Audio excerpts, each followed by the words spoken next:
Hi everybody, hope you're well. It's been a while. I've been so close to coming to the camera and venting so many times. Then I remember what my dad taught me, and he always says, sleep on it, take a deep breath before you go ahead and do what you want to do. Because if I would act on my impulse, I would just storm to the camera, and maybe it wouldn't be so bad because it'll get the effect. But um, it's been so many moments since my last video that I felt like pulling my hair out of frustration. It's just been um, so frustrating and so difficult. And I think after what happened in Amsterdam, I cannot keep quiet anymore. There's been a lot of things happening since my last video, so it's not going to be a very long one, but I want to touch base on a few. I also spoke to some friends of mine who are very, very left, and just to sort out a couple of issues that I've heard people's opinions about, and I want to say my response to that. So I'll start from the end. I'll start from what happened in Amsterdam. Wow, it's like I stayed up all night. I was just about to go to sleep, and then information started coming through about what is happening to our people in Amsterdam, and I was like, I couldn't believe my eyes. I mean, I always knew it's possible. I always knew it's going to happen. I had a sense of living in pre-Holocaust Europe from the day I moved to the UK 17 years ago, and it has only increased. And the hatred towards us and the vilifying of Israel and the blood libels and everything, they are just so powerful, so strong, and so nobody stops them, that they just become worse and worse and worse and worse. And you feel the hatred, and you feel how the woke and the left are being so pretentious, and they feel like they know better than us, and they judge us in such disgusting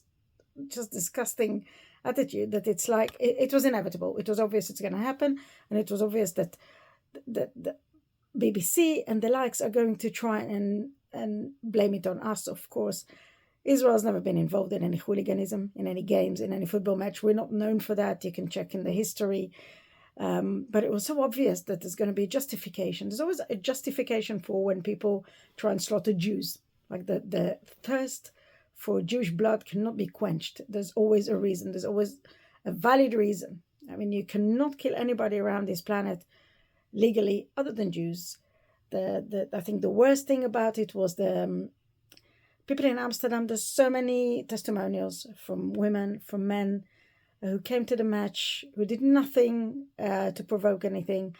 And they told the police from before the game, they said, look, we're being threatened, we're being chased, we're being followed. And the police did not protect them. And at the end of it, after they've been attacked and the police were not there and were not protecting them, people tried to understand why the police didn't act. And they said they had a moral dilemma. They had a moral dilemma between helping a Jew being stabbed and being on the wrong side of history, because they've been brainwashed so badly that they actually believe there is a justification and a reason for the phony, fraudulent Palestinian invention. It was just beyond, if you think anybody would protect you, it would be the police. But the fact that the police was complacent was very, very scary indeed. And before that happened, I mean, last week we went to Tottenham's football stadium, and we handed out leaflets about Emily Damari to get people's awareness, just to share with them the fact that she exists, because none of the mainstream media in the UK mentioned her or spoke about her. We had to raise this on Facebook. A lot of beautiful people hung yellow ribbons with a little poster thing, a little flyer saying a little bit about Emily Damari, about what happened to her. So a few of the people we approached and spoke to, because we were handing out leaflets, heard about it, which was already really good, because they said, oh, I saw something about it on Facebook, or I saw something about it here or there. And actually, I found that the people who came to watch the football match were quite approachable. The majority of them were open. I asked, would it be okay if I shared with you that? I didn't impose on anyone. I didn't try and shove any agenda into their throat. I said, look, it's her mum just asked. She just wants people to know about Emily. Emily is a British citizen She's held in Gaza. She's held hostage. She was kidnapped from her room in a kibbutz. And her puppy in her arms was shot. And she was taken to Gaza. Nobody heard of her since, other than testimonies from children who came back and people who came back who were with her, who were held hostage with her. And they said how she was so amazing and how she was always so optimistic and lively. And she used to sing to start the morning with a song. And she was such an amazing human being, so happy. You know, you could see the joy from her eyes and the way she lived her life. And she was a Tottenham fan, an avid Tottenham fan. And she would have liked to be there. She would have liked to come to the match. She would have liked to come and support her team, but she can't. So it was like a place where there's a chant or a song that we sang, was like, she's one of our own. And we felt like a lot of people were engaging, and it was really nice. It was actually a really good experience, because a lot of times, especially when we go to counter protest, we see the ugly side of England, the woke, the self-loathing Jews that joined them, the progressive lefts who think, and the workers' unions who think they understand what's going on, but they actually have zero clue. I'm not talking about Queers for Palestine, which are chicken for Kentucky. There are just the hate that is sipping out of the marches is so hard to see through, that it was so refreshing to speak to different kind of people and to actually walk amongst public who was engaging and willing to hear about Emily. It was not a political thing. I think one of the first things I said after the 7th of October was the 7th of October was not a political thing. It was not against a political rival. It was not something that you can justify in any political manner. It was a massacre. It was a crime. It was savagery. It was an attempted genocide. It was a genocide in a smaller scale to the Holocaust, but it was very similar. The torture, the joy, the perpetrators gained from seeing our people suffer, the fact that they actually burned children, babies, families, entire families alive. Everything that went on there was so cruel and so incredibly evil that you can actually not justify it in any shape or form at all. No kind of killing should be justified. But when somebody dies, because we lost a lot of people from Hezbollah missiles, which are or drones, the malicious drones, and people got killed, parents, children, an 18-year-old man. A lot of people in Israel got killed from that, but it just falls on you and you die, and it's part of the things that happen in war, and it's sad, and it's heartbreaking, and it's a fact that the terrorist organization is launching attacks on our country, and if we were not able to intercept it, that would have had a lot more casualties. But the person got killed, and usually that's how it ends. But on the 7th of October, they tortured and abused people to the level that the cruelty was, I think, the most shocking thing of all. The testimonies, the things we've heard, the things we've seen. We couldn't believe that people are actually capable of committing such horrendous things. So I spoke to one of my friends and I said to her, why do we have to look after them? The whole world expects us. What's going to happen the day after? And you got to give them humanitarian aid, and you have to enter food. And I said, why should we? Why should we? And my question is, if Ted Bundy, God forbid, killed one of your family members, would you want to feed his children? If a villain, a serial killer, would have tortured and murdered anyone from your family, would you go and look after their family and their children? And we can come out from the assumption that their children and their family were innocent. But in this particular scenario with Gaza, there's no innocence. There's no one involved in Gaza. And the proof is that they've been offered tons of money. They started from hundreds of thousands of dollars, moved on to $1 million, and the most recent offer was $5 million. Bibi Netanyahu offered $5 million and safe passage for the entire family of whoever brings a live hostage back to Israel. Even during the Holocaust, there were people who saved Jews, but not in Gaza. Not one single person came through. Not one single man or woman brought back an Israeli hostage. And you know why? Because they're not starving. And because they don't need our money. What they want is our blood. That's all they care about. So you cannot bribe them with money or with food. They're not starving. What sort of a war is it? A humanitarian war. We're in a war with a population that we vaccinate against polio, that we feed, that we look after, we ensure that they have sufficient warning before we come to attack. Why would they return the hostages? The whole world is standing on their back 2 feet trying to protect them because of the images that they send you, that 90% of them are fabricated, but they work really well on your emotional well-being and on your empathy towards their cause.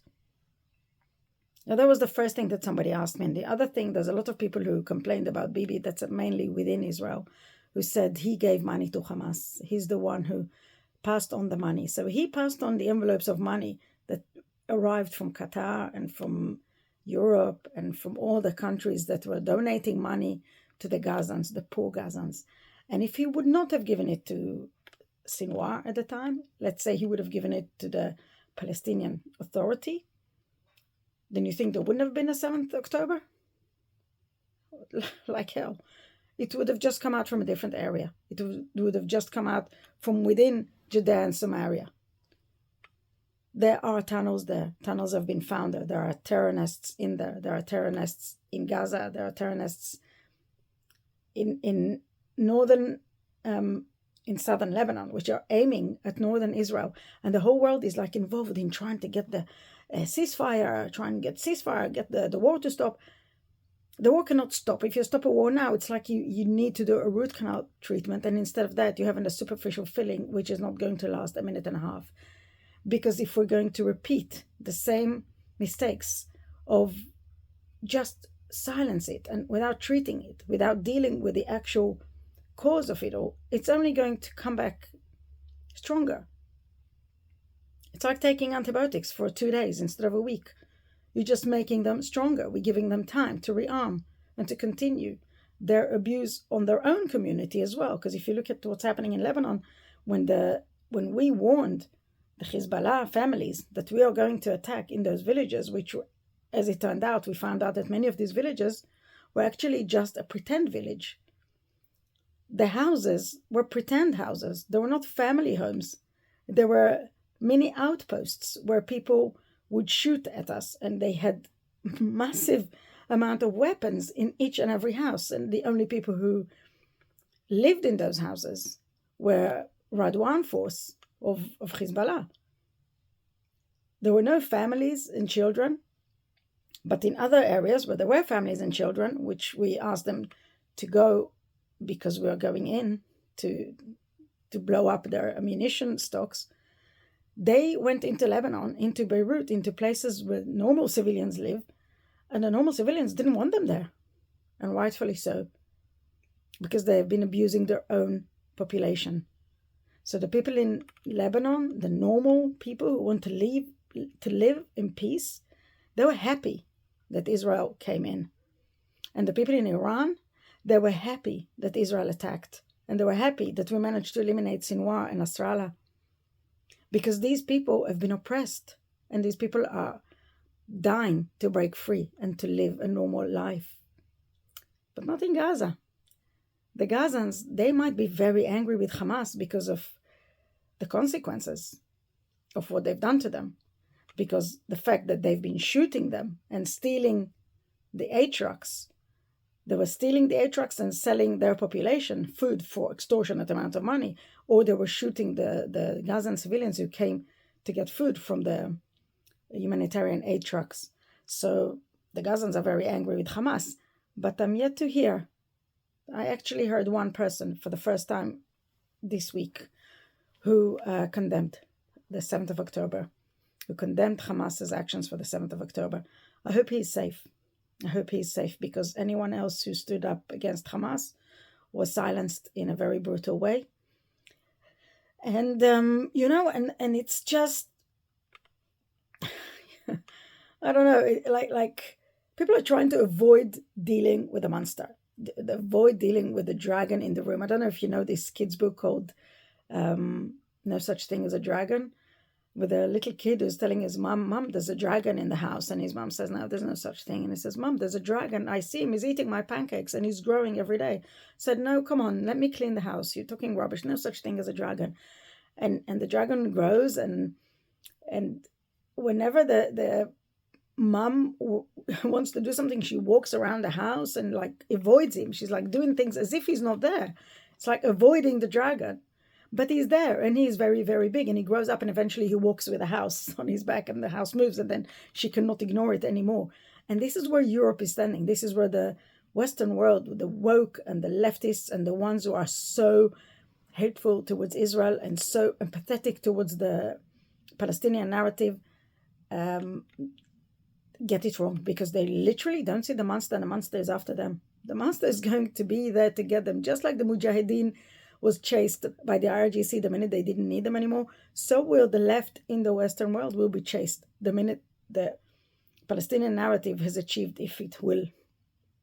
It's the Islamists, the radical Islamists that want to take over Europe, which started from the Muslim Brotherhood, that they want to achieve a certain goal, and the Europeans are helping them. They're actually welcoming that. And the minute that it can only end in either Islamization of the entire Western world in Europe or civil war, because the ratio of birth is 7-1. The Europeans are afraid to step up, to speak up. The woke and the Islamists are infiltrated in every part of the society, in the law system, in the medical system, in the government, and people are afraid to stand up to them. And what happened in Amsterdam was just the beginning. And it gave them strength, and it gave them courage, and now they want to export it to places like like France, because there's going to be a football match there, and other places. And it was already established that the IRGC was behind it, and it was very meticulously planned. They called it a Jew hunt, and they used their Uber network, and they they set up WhatsApp chats, WhatsApp group chats, and they communicated between them to tell each other where there are Jews. If a Jew got into the cab, to the wrong cab, they were in for a nasty ride. Hotels would not open the doors for Jews to let them in, and the police wasn't there to help them. It was literally Germany, Nazi Germany, 1938. Kristallnacht was 86 years. It was 1938. I think it's 86. It works out as 86 years ago, if I'm not mistaken, or 84. But it was on the 10th to the 11th of November. And what happened in Amsterdam was 7th to the 8th of November. And it was so like a deja vu, so much like going back into the past, that when we went, it happened on the night of Thursday.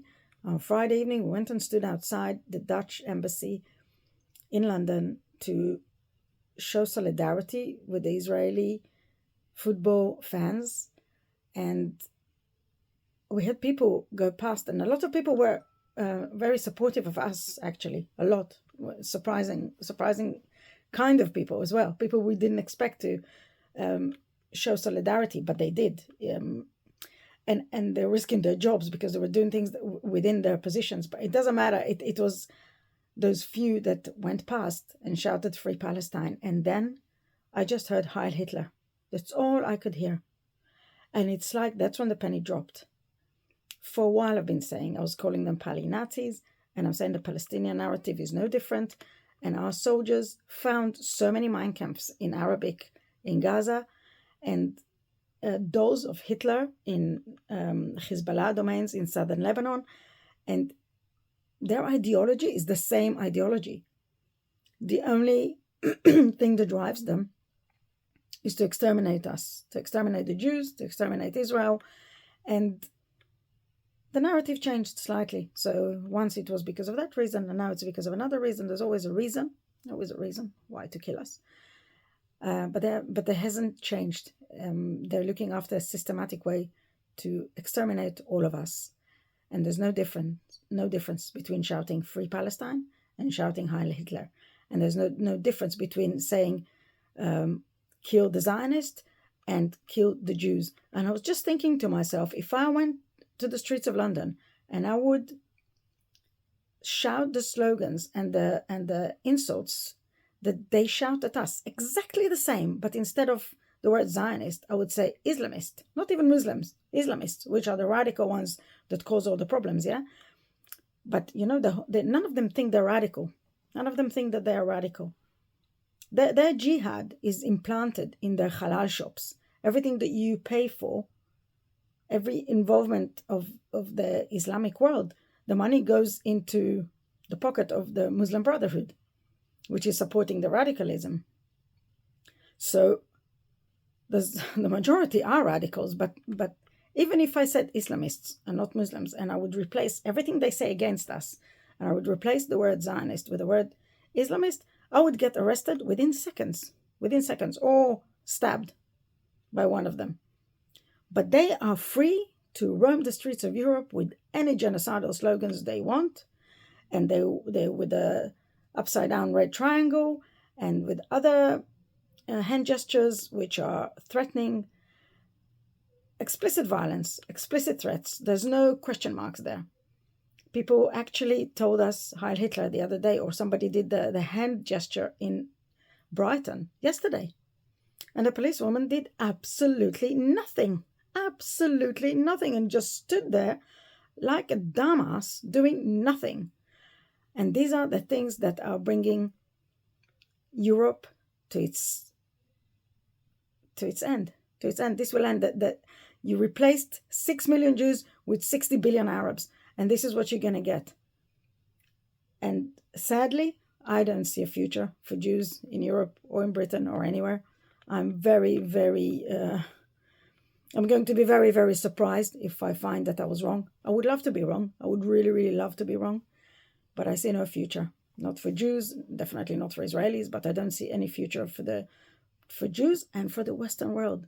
Because first they come for us and then they come for you. And that's what happened with the Mujahideen in Iran.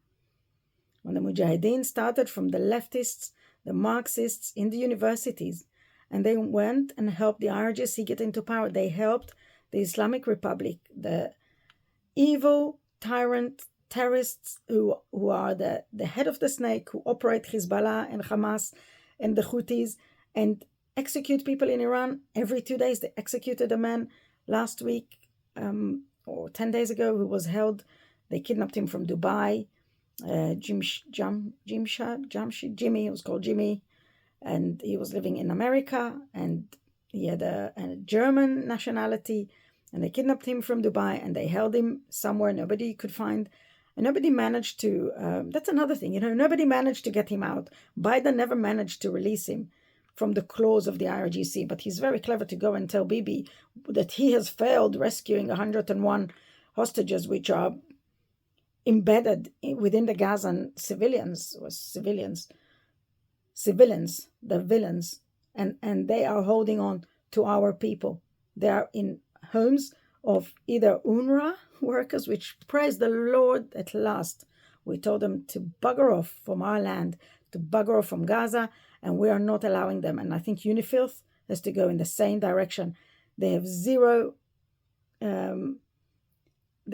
proof of doing what they were meant to do, of performing the job they were hired to do. The 1701 agreement, when we exited Lebanon, they had to prevent them from getting closer to Israel, from crossing the Litani towards Israel. UNIFIL failed miserably. And it's been proven that they allowed them to do whatever they want. They got paid, or they were scared, or they just turned a blind eye, and they allowed the entire infrastructure with outposts of Hezbollah terrorists aiming towards Israeli civilian houses in Hanita, in Kibbutz Hanita, in Metula, in other places. Literally, that the IDF found like proper like hiding places with tons of ammunition aimed at our people and binoculars and everything, and they were like literally looking into people's houses. So UNIFIL failed miserably, and UNRWA was complacent and took part in the massacres of the 7th of October and held some of our hostages in their houses.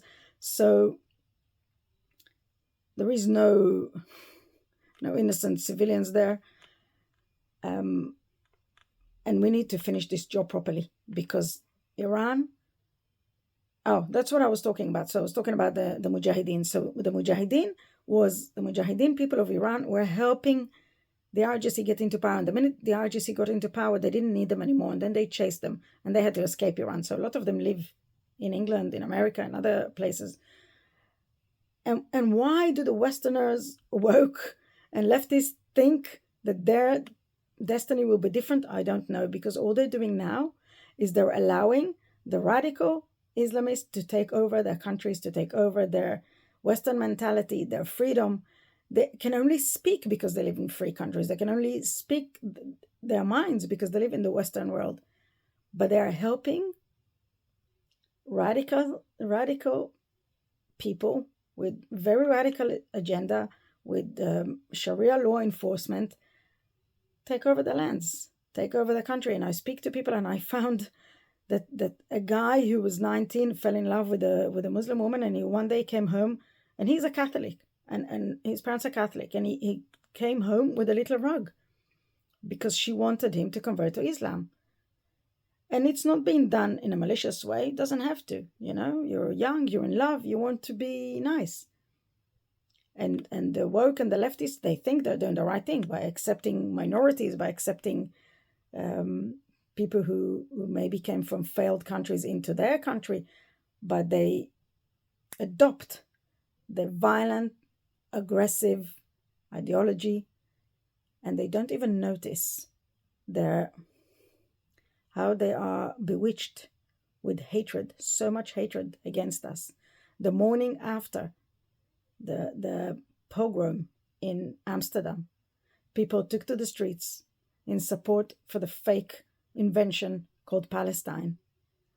And there were a lot of white, blonde, not Arab, Dutch people in those protests. And that was the most painful thing to see. And these people, the minute those who want to achieve a goal will achieve it, they're next. And you don't see it. They don't see it. It's been the Memorial Remembrance Sunday today. It's Remembrance Sunday in the UK. And it's also intertwined with Israel's history, because I know I spoke a lot about Jordan and about why Jordan is Palestine. And I tried to research a little bit further to have more profound answers to that question. And I know that after World War I, the British took over the whole of the area of Israel, what they called Palestine. They took over that land, but they had some agreement with King Abdallah, the old King Abdallah, that they're going to reward him because he helped them, in some way or form. I need to find that out exactly. During World War I, and they wanted to gift him. And what's a better way to gift somebody than give something that doesn't belong to you? So I can't say something, I really love you. I want to give you a gift. You were so kind to me. Take my neighbor's house. So that's how they gave the Jordanian, the Hashemite kingdom, to create Jordan. So it wasn't, as I believed originally, made for the Arabs who lived in Israel, those who call themselves Palestinians. It was given to the Hashemite kingdom, which I don't know where they even originated from, somewhere in the Arabian desert. But they weren't locals. The thing is that Judea and Samaria were not included in any agreement.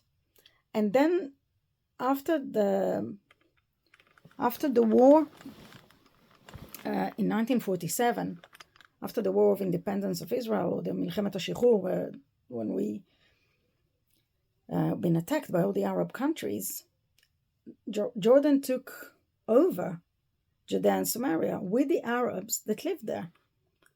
So the Arabs who lived in Judea and Samaria during that war, and East Jerusalem between 1947 and 1967, were those who call themselves Palestinian, were the Arabs who lived in Israel at that time. So a lot of them stayed in Jordan, and there was a lot of also free passage before Israel took back that land in 1967. There was free passage between Judea and Samaria and Jordan, so a lot of them went into Jordan, live inside Jordan. And the 1967 war, we took back our land, the Judea and Samaria, and East Jerusalem, and Gaza from the Egyptians. But because we are not an apartheid state, like we're being blamed to be, we did not deport all the Arabs who lived in Judea and Samaria to Jordan. We allowed them to stay there, which I think was a ticking bomb. I think in hindsight, it was a big mistake, because the minute we took the land, we should have moved the people from there to Jordan, which is where they belonged, and we didn't do that. So that created the monster within Israel, which is called Judea and Samaria. Some people call it the West Bank. But this is why I think Jordan is Palestine, and Jordan is sitting on 78% of Israeli land given by the British. It was our land, whether they gave it to the Hashemite kingdom or not. They took some of our land, and we don't have any much more to give. So, yeah, that's a little bit about Jordan and about the. I think that the hero British Army soldiers from World War II are literally turning in their grave, seeing that today, on the Memorial Armistice Day, I think it's called, the Memorial Sunday of Britain, the pro-Palestinian, the jihadists, the hate fest was marching through London as usual, trying to disrupt, trying to cause havoc, trying to ruin lives of decent civilians. Stop the Hate did not take part in it. We did not counter-protest. We actually respect that, and we did not actually participate in any activity that would disrespect today's importance. So that's it. There was a few things that I wanted to talk about. There's a lot of things that have been battling in my head, and I've been thinking about them for so long. I keep thinking maybe next time I will get to the camera when I am angry, when I am full of energy, because I feel like after it's going down, the message is a little bit less powerful, but it's still very important, and I hope you will take it to your attention, especially people, if you're watching it and you are inclined with the left, and you are people lovers, and you do think that you want to stand on the right side of history. Believe me when I tell you that that I don't believe 1/10 of the number of children that is claimed to be dead in the war in Gaza are dead or have been killed by Israel, even by mistake. I do not believe that. I believe it's a manipulation. I believe it's a lie by Hamas, like many other lies. And I believe that a lot of the children included in that are children they killed themselves, children who died in hospital, children whose photos have been taken from the war in Syria with Assad, and 16-year-old kids with the AK-47s. They're not children. I'm sorry, and neither are the women who are participating in terror, just the same as other Nukba terrorists. So I think if people want peace, if people want to see peace in the world, the head of the snake has to be chopped off. Iran has to be chopped off. Douglas Murray said very, very wisely, I really hold him in high respect. I think he's a very clever man. And he said if Biden would have spent a quarter of the time he spent trying to change the leadership in Jerusalem, trying to knock down Bibi Netanyahu, in other words, and operate Gallant behind his back, who's now been sacked. But if Biden would have spent a quarter of that time trying to replace the regime in Iran, the entire region would have been in a much better place than it is today. And the hostages might have been home by now. The regime in Iran has to end.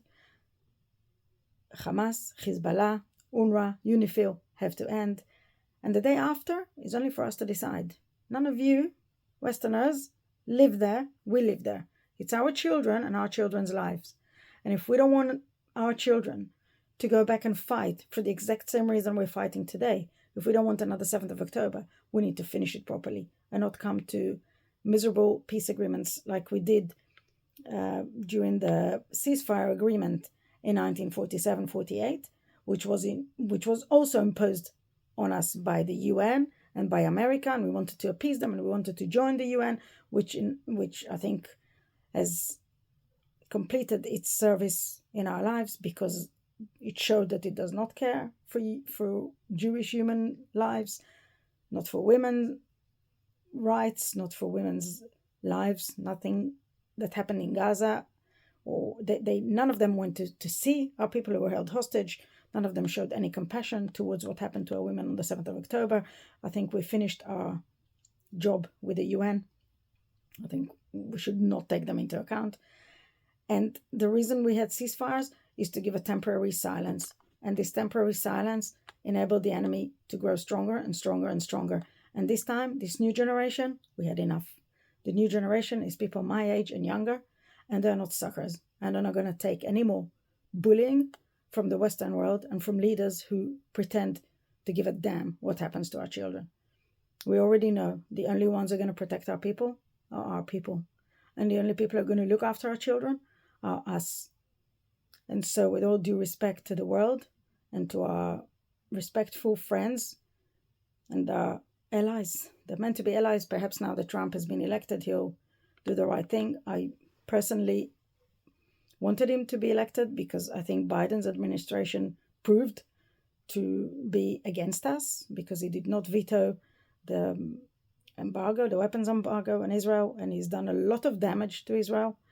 And Obama was the one who was running things behind the stage, and he's the one who came and met with Rishi Sunak in Downing Street before the change of administration in the UK, and when Obama was no longer president of the US. And the day after, we had all sorts of threats and demands from Britain which were not reasonable.